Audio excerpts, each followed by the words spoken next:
प्यारे बच्चों, हमारा आज का विषय 10वें अध्याय से लिया गया है, जिसका विषय है औद्योगिक क्रांति के प्रभाव। हमने औद्योगिक क्रांति के कारण पढ़े हुए हैं। आज हम पढ़ेंगे औद्योगिक क्रांति के प्रभाव क्या पड़े। हर क्षेत्र में इसके प्रभाव पड़े, चाहे सामाजिक क्षेत्र था, चाहे आर्थिक था, चाहे राजनीतिक था, हर क्षेत्र में इसके प्रभाव पड़े हैं। जो ये औद्योगिक क्रांति थी, आपको जैसे मैंने पहले बताया था कि विश्व की सबसे महत्वपूर्ण घटनाओं में से एक माना जाता है और इसके गहरे परिणाम निकले।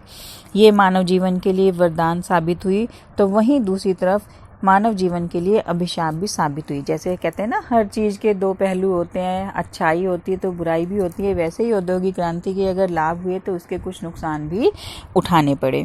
औद्योगिक क्रांति के द्वारा एक नए युग की शुरुआत हुई और इससे मानव जीवन बहुत अधिक प्रभावित हुआ। तो इसके जो प्रभाव पड़े हैं हर क्षेत्र में हम अलग अलग पढ़ेंगे।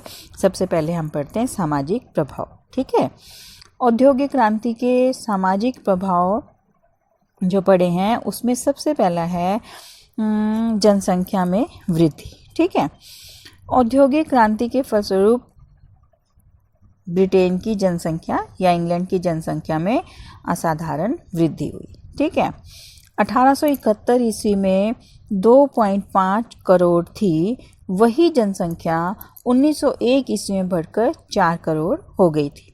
इसका कारण क्या था कि बहुत सी वैज्ञानिक खोजें हुई थी इस समय के दौरान, जिसके कारण मृत्यु दर में कमी आ गई थी। तो इससे क्या हुआ, मनुष्य का जो जीवन काल था वो काफ़ी बढ़ गया था। अब मृत्यु दर कम होने की वजह से जनसंख्या में वृद्धि हो गई, जिसका जो कारण था वो ये था, औद्योगिक क्रांति के द्वारा जो अनेक खोजें की गई थी उससे मनुष्य की बहुत सी बीमारियों के ऊपर कंट्रोल कर लिया गया था, जिसकी वजह से मृत्यु दर कमी हो गई थी, दवाइयाँ इत्यादि मिलने लग गई थी, उसका जो रहन सहन का स्तर था वो काफ़ी अच्छा हो गया था, जिसकी वजह से मनुष्य की मृत्यु दर में कमी आ गई थी और उसके जीवन काल में वृद्धि हो गई थी। इससे जनसंख्या में वृद्धि हुई।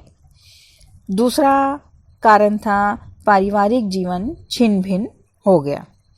पारिवारिक जीवन छिन्न भिन्न होने का क्या कारण था? औद्योगिक क्रांति के कारण किस प्रकार से मनुष्य का पारिवारिक जीवन छिन्न भिन्न हो गया था?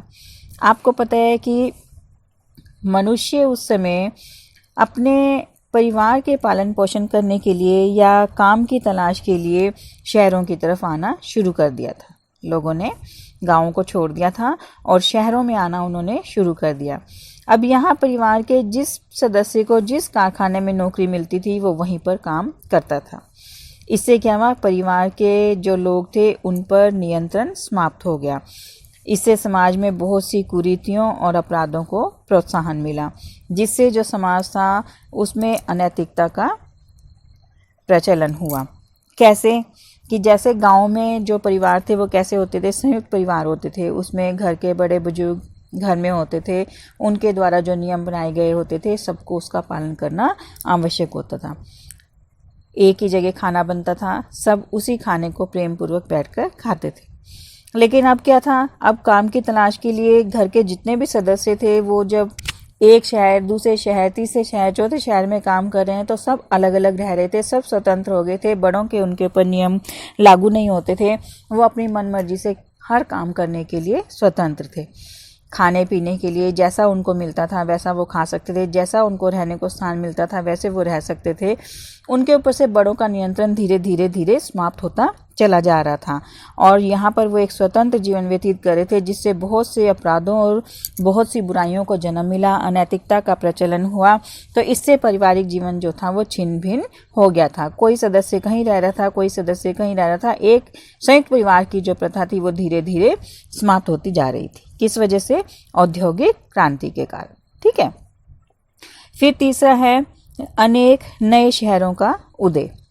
औद्योगिक क्रांति के कारण Lancashire, Manchester, Birmingham, Liverpool, Leeds आदि बहुत से नए नए शहर जो थे वो अस्तित्व में आए।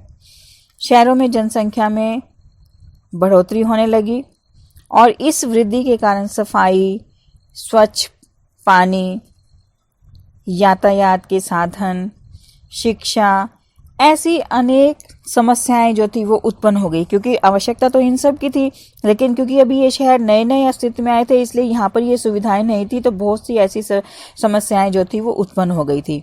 और कारखानों के आसपास मजदूरों के बसने से बहुत सी गंदी बस्तियों की भी स्थापना हो गई, जहाँ पर गंदा पानी बहता रहता था, बहुत सी बीमारियां फैल जाती थी, साफ सफाई का कोई भी प्रबंध नहीं था।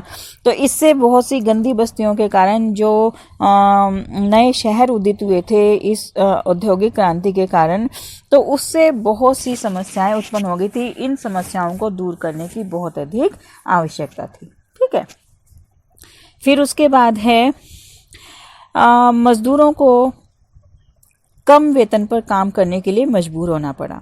कैसे? औद्योगिक क्रांति के कारण क्या हुआ, बड़े बड़े कारखानों की स्थापना हो गई। इन कारखानों में मशीनों के द्वारा काम का वस्तुओं का उत्पादन होता था। तो अब मशीनों को चलाने के लिए बहुत से मजदूरों की आवश्यकता नहीं होती थी, बल्कि कम मजदूरों की आवश्यकता होती थी।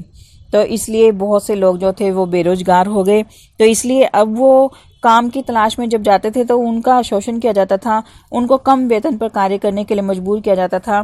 तो इसलिए अपने परिवार का पालन पोषण करने के लिए वो कम मजदूरी पर भी काम करने के लिए तैयार हो जाते थे, क्योंकि आवश्यकता कम की थी लेकिन बेरोजगार बहुत अधिक थे।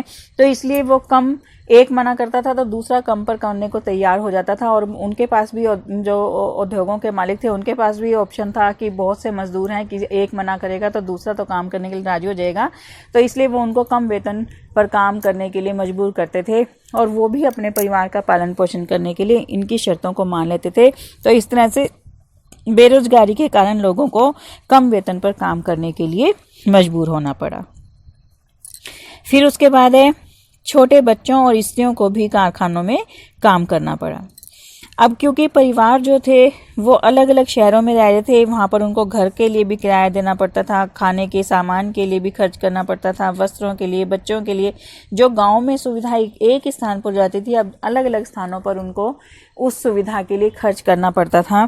तो इस कमी को पूरा करने के लिए धन की अधिकता की आवश्यकता थी। तो अब अधिक धन कमाने के लिए न सिर्फ घर के पुरुष को बल्कि स्त्रियों को और छोटे छोटे बच्चों को भी काम पर जाना आवश्यक हो गया।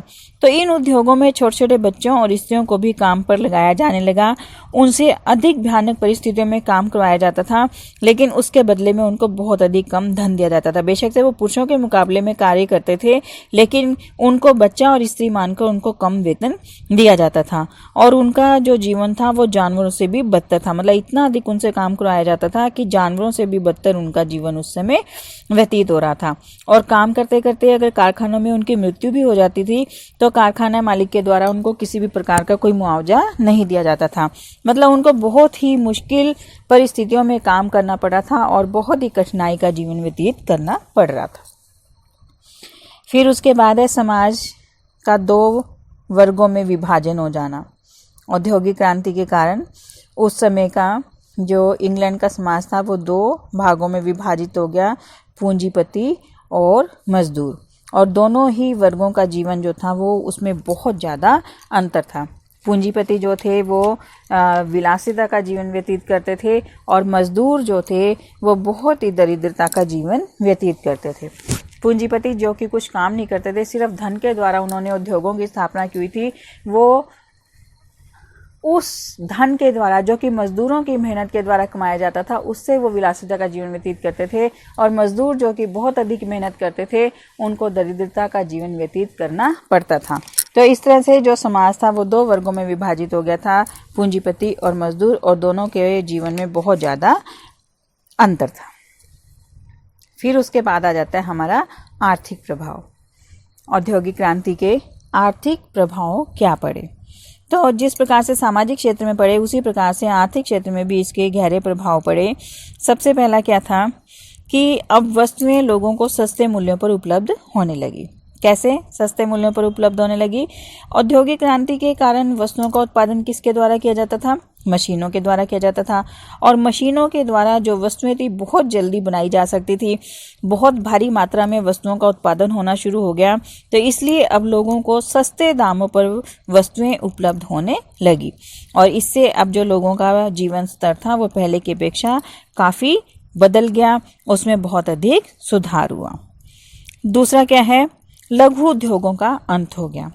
औद्योगिक क्रांति के कारण लघु उद्योग समाप्त हो गए या लघु उद्योगों का अंत हो गया। कैसे हो गया लघु उद्योगों का अंत? लघु उद्योग जो थे वो गांव के लोगों के द्वारा स्थापित किए गए थे। हाथों के द्वारा वो वस्तुओं का निर्माण करते थे। उनको बनाने में काफ़ी समय लग जाता था, बहुत मेहनत लगती थी और वो देखने में उतने सुंदर भी नहीं होते थे जितने कि मशीनों के द्वारा बनी हुई वस्तुएं होती थी। तो एक तो वो वस्तुएं इतनी अधिक सुंदर नहीं होती थी, उसमें बहुत अधिक मेहनत लगती थी और साथ में वो महंगी भी होती थी। और दूसरी तरफ जो मशीनों के द्वारा बनी हुई वस्तुएं होती थी वो देखने में भी सुंदर होती थी, सस्ती भी होती थी, जल्दी भी बन जाती थी। तो अब लोग किस वस्तु को खरीदेंगे? उसी को खरीदेंगे ना जो देखने में सुंदर भी होगी, सस्ती भी होगी। और जो सुंदर नहीं होगी, महंगी होगी, तो उसको लोगों ने खरीदना बंद कर दिया। तो इससे क्या हुआ, जो कारखानों में बनी हुई वस्तुएं थी वो धड़ाधड़ बिकने लगी और लघु उद्योगों में मनुष्यों के द्वारा, जो हाथों के द्वारा बनाई गई वस्तुएं थी वो बिकना बंद हो गई। तो आखिरकार उन्होंने धीरे धीरे, जब उनको बहुत नुकसान होने लगा, तो उन्होंने वो काम करने छोड़ दिए। तो इससे लघु उद्योगों का अंत हो गया। फिर उसके बाद है आपका फसलों के उत्पादन में वृद्धि होना। औद्योगिक क्रांति से कृषि क्रांति को भी प्रोत्साहन मिला, क्योंकि अब बहुत से बड़े बड़े यंत्र जो बना लिए गए थे और छोटे छोटे खेतों को बड़े बड़े कृषि फार्म हाउस बना लिए गए थे, वहां पर उन यंत्रों का प्रयोग किया जाता था। तो इससे फसलों के उत्पादन में बहुत अधिक वृद्धि हो गई और जिसे कृषि क्रांति का नाम दिया गया। और ये सब औद्योगिक क्रांति के कारण ही संभव हो पाया। ठीक है। फिर उसके बाद है लोगों का जीवन समृद्धशाली होना। उत्पादन में वृद्धि हुई। वृद्धि के कारण घरेलू और जो विदेशी व्यापार था उसको एक नई दिशा प्राप्त हुई और इससे लोगों ने बहुत अधिक धन कमाना शुरू कर दिया, क्योंकि उद्योगों में जो माल बन रहा था बहुत जल्दी बनता था। उनको बेचकर लोगों ने दूसरे देशों में, दूसरे स्थानों पर बेच के बहुत अधिक धन कमाया। इससे लोग बहुत अधिक समृद्धशाली हो गए।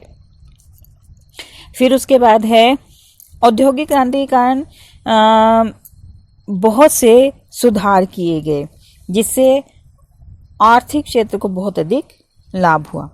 औद्योगिक क्रांति के कारण यातायात के साधनों का विकास हुआ। पूरे ब्रिटेन में सड़कों, पुलों, रेलों का निर्माण किया गया, नहरों का निर्माण किया गया, जिससे लोगों को एक दूसरे स्थान पर आना जाना सरल हो गया। बहुत आसानी से वो एक स्थान से दूसरे स्थान पर आ जा सकते थे और पहले की अपेक्षा सस्ता भी हो गया। पहले जाने के लिए जैसे बहुत अधिक धन खर्च करना पड़ता था, तो अब इतना अधिक धन भी नहीं खर्च करना पड़ता था और माल को भी एक स्थान से दूसरे स्थान पर लाने ले जाने की बहुत अधिक सुविधा हो गई। तो इससे लोगों को अब बहुत सी जो सुविधाएं थी वो प्राप्त हुई और ये सब औद्योगिक क्रांति के कारण ही संभव हो पाया। फिर उसके बाद है नई नई मंडियों की स्थापना। मंडियों की स्थापना की गई। औद्योगिक क्रांति के कारण ब्रिटेन को अपने कारखानों में माल के निर्माण करने के लिए कच्चे माल की आवश्यकता थी और तैयार माल को बेचने के लिए मंडियों की आवश्यकता थी। तो इसलिए अब क्या हुआ कि ब्रिटेन ने नए नए स्थानों की खोज करनी शुरुआत कर दी, जिसने साम्राज्यवादी नीति को प्रोत्साहन दिया। अब इसके अधीन वो क्या करते थे, नए नए स्थानों पर जाकर वहाँ के जो लोग थे उनसे उन्होंने कच्चा माल जो था वो खरीदना शुरू कर दिया। अगर वो आसानी से दे देते तो ठीक था, नहीं तो उनसे ज़बरदस्ती की जाती थी। किसी भी तरह से उनको वो कच्चा माल वहाँ से प्राप्त करना ही था। वो उन क्षेत्रों पर जाकर अधिकार कर लेते थे और उन लोगों से सस्ते दामों पर कच्चा माल खरीदना उन्होंने शुरू कर दिया। और फिर साथ ही उस माल से अपने कारखानों में निर्मित माल को इन्हीं देशों में महंगे दामों पर बेचना उन्होंने शुरू कर दिया और उनका जमकर उन्होंने शोषण किया और साम्राज्यवादी नीति को अपनाकर बहुत से उपनिवेशों की स्थापना कर ली। फिर उसके बाद है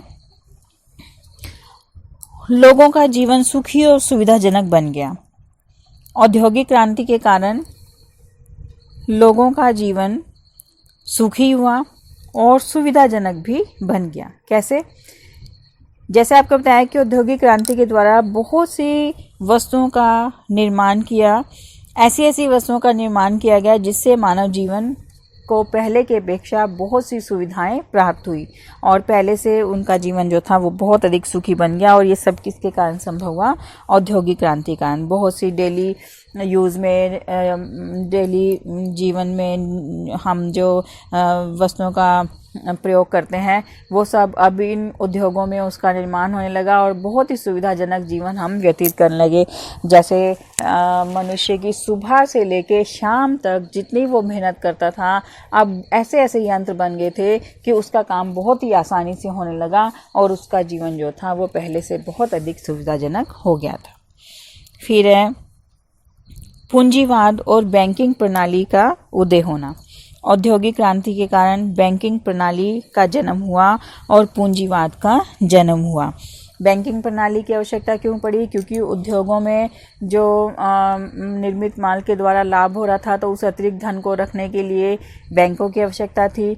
और इसके साथ साथ अगर उद्योगों को किसी भी प्रकार से अपने उद्योगों को आगे बढ़ाने के लिए धन की आवश्यकता थी तो वो वहाँ से कर्जा ले सकते थे, ऋण ले सकते थे, तो इसलिए बैंकों की आवश्यकता हुई।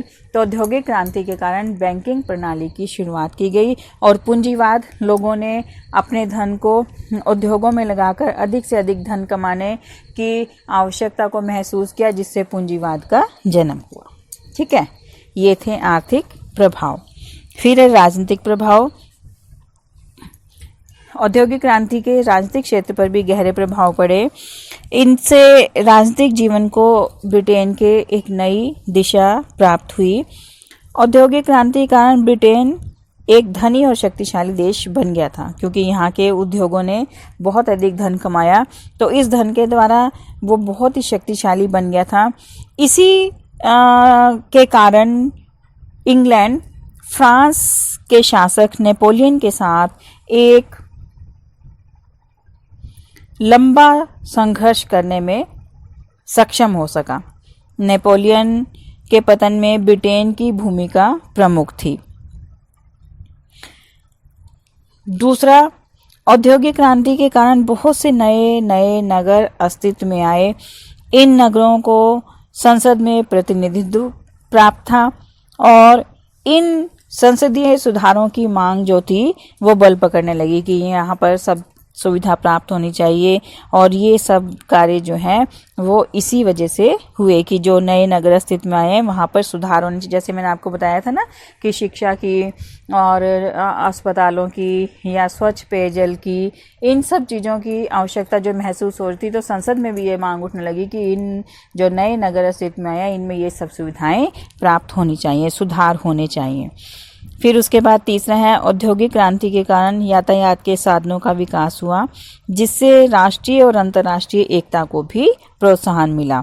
अब जो औद्योगिक क्रांति के लिए यातायात के साधनों का तो विकास होगा ही, सड़कें भी बनाई जाएंगी, क्योंकि व्यापारियों को सामान ले जाने के लिए सड़कों की आवश्यकता थी, या फिर गाड़ी जिसमें वो अपने सामान को ले जा सकें। पहले नहरों का निर्माण हुआ, नहरों के द्वारा माल को इधर से उधर ले जाया जाता था। फिर रेलों का निर्माण हुआ। इस तरह से बहुत से ऐसे साधन बनाए गए जिससे कि व्यापार को प्रोत्साहन मिल सके या उद्योगों को लाभ प्राप्त हो सके। जब इनका निर्माण किया गया तो एक स्थान से दूसरे स्थान पर आना जाना संभव हुआ। एक दूसरे स्थान पर जाकर मैत्रीपूर्ण संबंध स्थापित किए गए, उनसे व्यापार के लिए बातचीत की जा सकी। तो इससे कई नए नियम बनाए जा सके जिससे कि एकता को प्रोत्साहन मिला, चाहे वो राष्ट्रीय थी और चाहे वो अंतर्राष्ट्रीय एकता थी, उसको प्रोत्साहन मिला।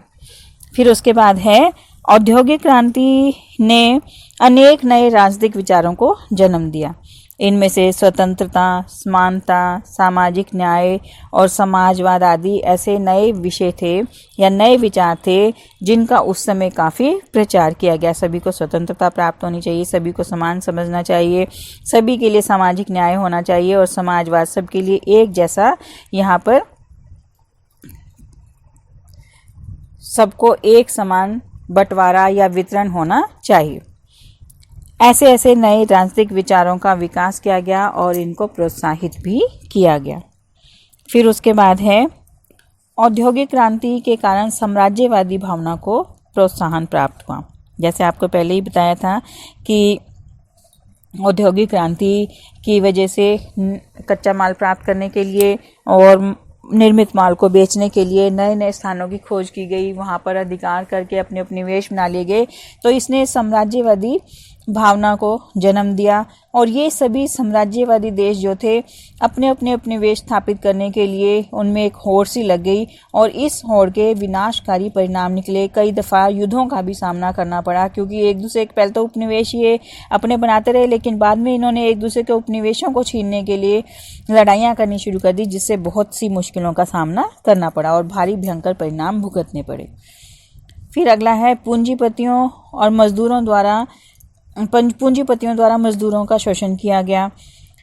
अब इस शोषण के द्वारा जो मजदूर थे लंबे समय तक तो इनका शोषण सहन करते रहे, लेकिन आखिर में उनमें एक नई जागृति उत्पन्न हुई और उन्होंने अपनी मांगों के समर्थन में श्रमिक संघों का निर्माण करना शुरू कर दिया और इसके साथ साथ उन्होंने अपने लिए बहुत सी सुविधाएं मांगनी शुरू कर दी, जिसके लिए उनको एक लंबा संघर्ष चलाना पड़ा, लेकिन अंत में उनको काफ़ी सफलता प्राप्त हुई। तो ये थे आपके औद्योगिक क्रांति के समाज पर पड़ने वाले प्रभाव, जिससे पूरे विश्व के ऊपर गहरा प्रभाव पड़ा।